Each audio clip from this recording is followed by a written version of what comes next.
Dear friends, స్వచ్ఛత పక్వాడాలో ఈరోజు 4వ రోజుకు చేరుకున్నాం.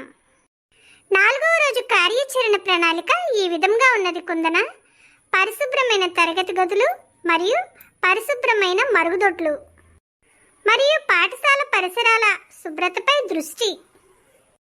పరిశుభ్రమైన తరగతి గది అంటే శుభ్రమైన ఆరోగ్యకరమైన తరగతి గది అని అర్థం. మరి పరిశుభ్రమైన తరగతి గది అంటే ఏమిటి? శుభ్రంగా, ఆరోగ్యంగా, సౌకర్యంగా ఉండే తరగతి గది అని. విద్యార్థులు, ఉపాధ్యాయులు ఆరోగ్యంగా ఉండడానికి అవసరమైన అన్ని చర్యలను పాటిస్తూ శుభ్రంగా ఉంచే స్థలమే పాఠశాల. ఫ్రెండ్స్, మరి పరిశుభ్రమైన తరగతి గదిని ఎలా ఉంచాలి? పరిశుభ్రమైన తరగతి గదిని నిర్మించడానికి తీసుకోవాల్సిన చర్యలు. మొదటిది, తరగతిని ప్రతిరోజు ఊడ్చి శుభ్రపరచాలి. 2, బెంచీలు, డెస్కులు, కిటికీలు, తలుపులను శుభ్రంగా ఉంచాలి. 3, చెత్తను సరైన చోట పారవేసేలా చర్యలు తీసుకోవాలి. 4, చేతులను శుభ్రంగా ఉంచేందుకు సబ్బు, నీటి సదుపాయం ఉండాలి. 5, తాగునీటిని శుభ్రంగా నిల్వ ఉంచాలి.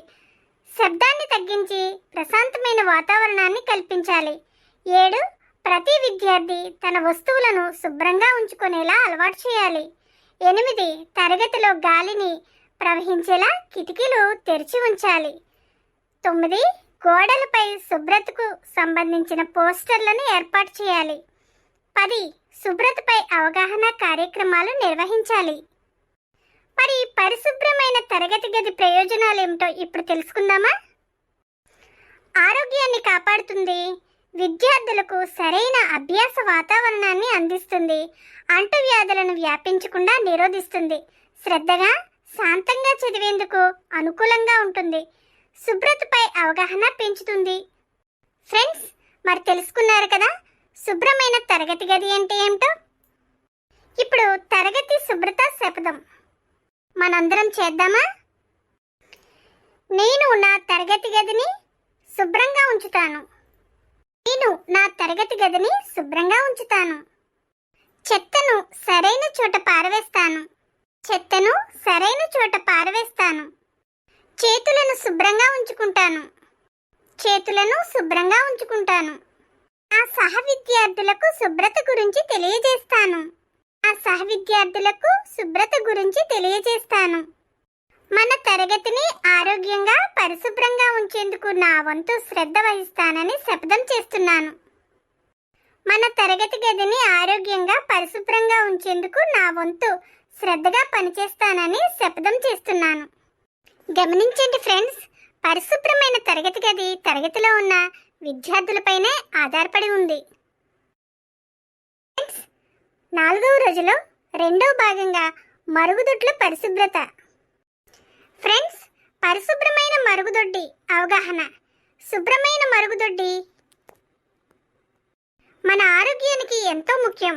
ప్రతి ఒక్కరూ దీన్ని సరైన రీతిలో ఉపయోగించి శుభ్రంగా ఉంచితే వ్యాధులు తగ్గి శరీరం ఆరోగ్యంగా ఉంటుంది.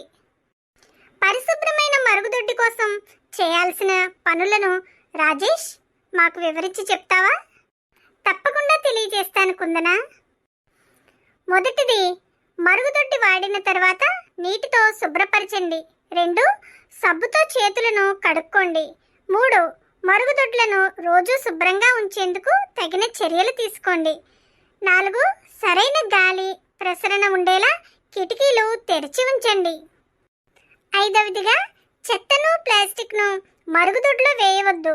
6, పిల్లలకు సరైన శుభ్రత అలవాట్లను నేర్పించండి. 7, నీటి వృధాను తగ్గించి బాధ్యతగా ఉపయోగించండి. 8, మరుగుదొడ్డి లోపల శుభ్రతపై పోస్టర్లు, సూచనలు పెట్టండి. 9, సమస్యలు ఉంటే వెంటనే ఉపాధ్యాయులకు లేదా నిర్వాహకులకు తెలియజేయండి. తదుపరి అంశం, పరిశుభ్రమైన మరుగుదొడ్డి ప్రయోజనాలు. పరిశుభ్రమైన మరుగుదొడ్డి వల్ల వ్యాధులు వ్యాపించకుండా కాపాడుతుంది, శరీరాన్ని ఆరోగ్యంగా ఉంచుతుంది, స్వీయ శ్రద్ధ పెంచుతుంది, మంచి అలవాట్లను పెంపొందిస్తుంది, పాఠశాల వాతావరణాన్ని శుభ్రంగాను అందంగాను ఉంచుతుంది. ఇప్పుడు శుభ్రతా శపథం చేద్దామా?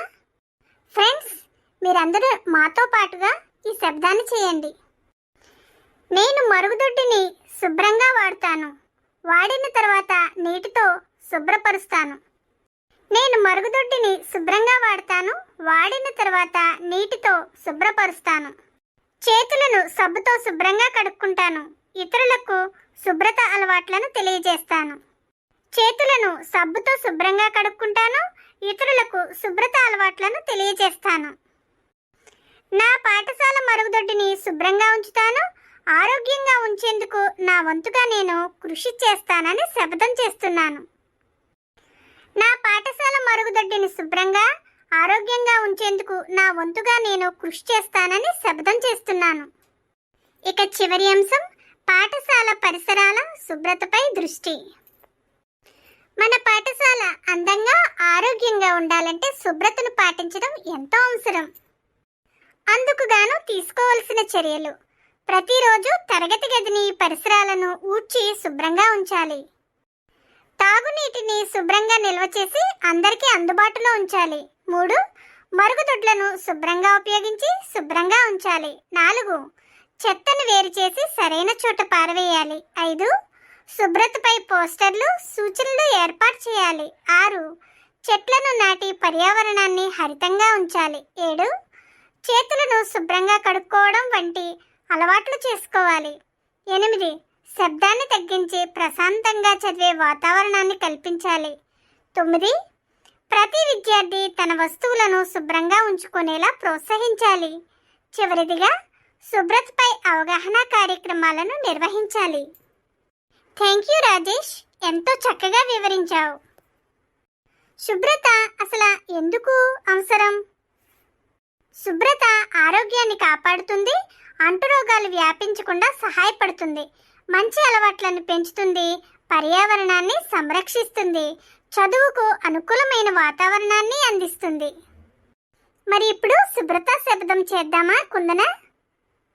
అలాగే రాజేష్. నేను నా పాఠశాల పరిసరాలను శుభ్రంగా ఉంచుతాను. చెత్తను సరైన చోట వేస్తాను. నేను నా పాఠశాల పరిసరాలను శుభ్రంగా ఉంచుతాను. చెత్తను సరైన చోట వేస్తాను. నీటిని జాగ్రత్తగా ఉపయోగిస్తాను. ఇతరులకు కూడా శుభ్రత గురించి తెలియజేస్తాను. నీటిని జాగ్రత్తగా ఉపయోగిస్తాను. ఇతరులకు కూడా శుభ్రత గురించి తెలియజేస్తాను. మన పాఠశాలను ఆరోగ్యంగా శుభ్రంగా ఉంచేందుకు నా వంతుగా కృషి చేస్తాను అని శపథం చేస్తున్నాను. మన పాఠశాలను ఆరోగ్యంగా శుభ్రంగా ఉంచేందుకు నా వంతుగా నేను కృషి చేస్తానని శపథం చేస్తున్నాను. ఫ్రెండ్స్, ఈ కార్యక్రమం మీకు నచ్చిందా? నచ్చితే తప్పకుండా లైక్ చేయండి, షేర్ చేయండి. రేపటి రోజు కార్యాచరణతో మీ ముందు ఉంటాం. Bye friends.